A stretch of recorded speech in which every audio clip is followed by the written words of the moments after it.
It's always challenging when you're working in this genre and you're trying to come up with a sequel, because so much of the territory is so well trodden, and we have to find that sweet spot between surprising our fans and also providing the familiar experience that they want. If you recall, the last time we went halfway around the world searching for a lost city, things got more than a little dicey. Yeah, but this time we have the upper hand. Uncharted 3 has some big shoes to fill. Uncharted 2, we were very lucky. We got like tons of awards for that game.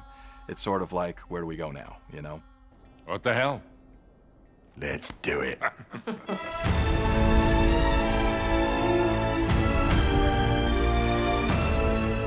I think what would surprise people is that when we set out to figure out what we're going to do with each new game, a lot of it is driven by practical concerns rather than just sort of purely creative ones. People probably imagine we sit there and just sort of blue sky story and things like that. And actually what we do is we think, all right, where have we not been? What technologies have we not pushed? What would challenge us as game developers? And what are some really awesome set pieces that would blow people's minds? And then we kind of write the story around that. And that sounds almost like an embarrassing admission, but I think it's the way it should be done. All right, what is all this Seriously, crap Nate, no, you're why giving don't me you about just complain Sully? with me? Those guys are not here for historical research, and neither are you. It's like right brain, left brain, where one part is like dealing with the aesthetics and what you're trying to go for creatively, and the other part, of course, is like how to realize that. And, you know, that's usually a lot of problem solving. So you have to kind of like bring those together in a way that you get the most bang for the buck and get things to really come alive in the game. From the very beginning, when we're coming up with a story, it's not just Amy, it's Amy and myself and Justin and Taylor and Richard and other people putting in their 2 cents for ideas, and the entire company really participates in that process. But even then, once we get to the stage, it's Amy's script, but then it's the actors' own input into their characters that influences the way that we end up doing the performances. Drake, we must go, now! Yalla! Never a dull moment, huh, Sully? Why change now? Yeah! We want contributions from everybody. We carry that same philosophy onto the stage with the actors. We don't just go into the voice studio and stand an actor in front of a copy stand and a microphone and say, well, here's your lines, just read them. We shoot the story as if it were film or television or theater. And of course, that means the actors get to sort of settle into their characters as well. They genuinely enjoy working together. And, you know, again, some of the best moments are completely improvised by them. And I will always give them credit for that. And some of the most sort of touching moments are because these aren't people that just met, you know? They've known each other for 5 years and they actually have this relationship. You have these actors who have played these characters now for the 3rd game in a row, and they know these characters. They've helped build these characters really from scratch. It's really interesting to see them get to really kind of spread your wings isn't the right way to put it.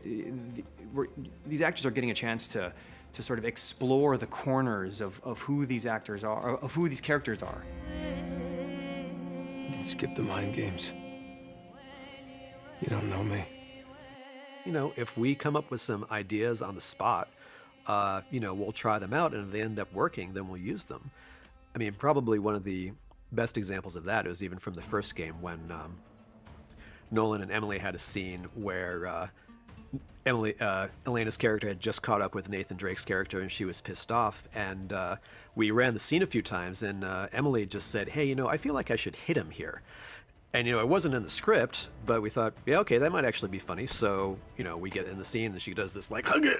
And, you know, of course it worked great. And that ended up making it into the final cinematic in Uncharted 1. And that kind of stuff happens all the time. If you just watch their faces when they're saying a line, there's the essence of it right there. Now, we don't just kind of mimic it, but that is our reference. That is where, you know, that's what we kind of, that's our launching off point. And then we take that and we enable our animators to interpret that in the way that's gonna serve us best. He's not here. We do not do and never have done any facial animation capture. There's a number of reasons for that. We actually looked into a couple of possibilities when we were first working on Uncharted 1, but ultimately it ends up giving us more limitations than it does ability. We have some phenomenal animators back in the office that can really craft the performances to be exactly what we want them to be.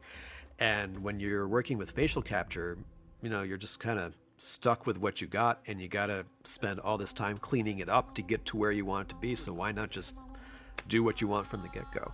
God, what a dick, right? Come on. We gotta find a way out of here fast. We're completing the performance that was started on the stage. You know, we have amazing actors who give us these incredible little vignettes of, you know, scenes that are very personal, and I love the energy that they have with each other, and we need to make sure that what they started is completed. Nate, just who are we dealing with here? Working on the third outing in a series, you have to think about, you know, how are you changing things up? And you want to do it in ways that are meaningful, but sometimes you arrive at them in ways that are sort of simple and obvious. And one of the things that immediately occurred to us is it'd be more interesting to see a female antagonist this time. Same cocky little shit. So fearless. I wonder what you're really afraid of. And it'd be more interesting to have a antagonist who was more cerebral and therefore challenged Drake in different ways. You get off on all this, don't you? Cheating death. It's a very different character to try to write. It's actually a much harder character to try to write, and it was a much harder character to cast. And thank God we found Rosalind Ayers, because she brought something really unusual, I think, to the character. I'm sorry, Nathan. It seems you've been removed from the equation. It's been a lot of fun to have a female villain, and she's kind of wicked. Catherine! She gets into your head, and she wants to know what makes you tick, and she wants to know what you're afraid of, and she'll find out. But she's also, like, sweet, and it's very unnerving in a good way. That's I think what makes her a good villain is that she's prim and proper and wicked. Yes, it is regrettable, but Not regrettable, sloppy. One of the things you want to do is delve more into Drake and his background and his personality, his relationship with Sullivan, how that came to be. But also, it says something about his past, says something about how he is in the present, just like it does for all of us, right? I just want to make sure we're doing this for the right reasons. You got your pride all tangled up in this thing. It's making you reckless.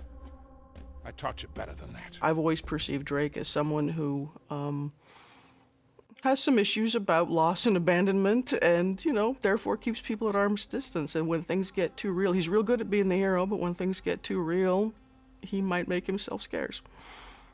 We don't know people like that in real life, do we? No. we've been trying to reach you for over 24 hours. Oh, right, I need to top up my minutes. You're using a prepaid phone? Mate, those contracts are a complete rip-off.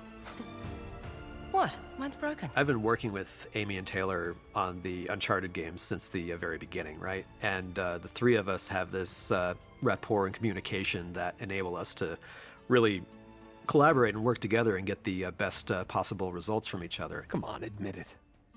You love all this as much as I do. Naughty Dog is, I think, very unusual in the fact that we've actually grown to be a pretty large developer, but we've retained that sort of garage shop mentality and really collaborative spirit and a very, very flat hierarchy. There's not a lot of management or order or organization. You know, it's mostly just sort of seat of the pants chaos, to be honest. Well. It's cute. What? Because it's a well. Shall we? We don't have like a typical structure where we have a producer that kind of goes around and coordinates all the various aspects of the game.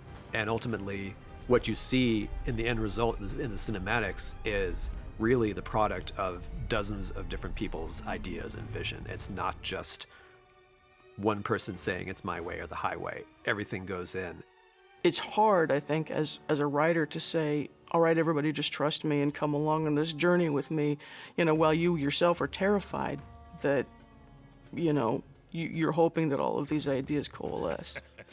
You are a crafty little beggar, aren't you? I know how to take care of myself. On the other hand, part of, I think, the experience and the act of faith in yourself is, well, I've been doing this for 22 years, and I've always pulled it off, that you as a creator and a writer, as well as trusting in the people around you, that the right answers will be there when you need them. It's going to be really gratifying when this thing that seemed like it was going to be impossible to do actually happens, and we just sort of rain that down on the fans, and that's going to be sort of an amazing, amazing moment, I think. I'm looking forward to that. Perfect. Here we go.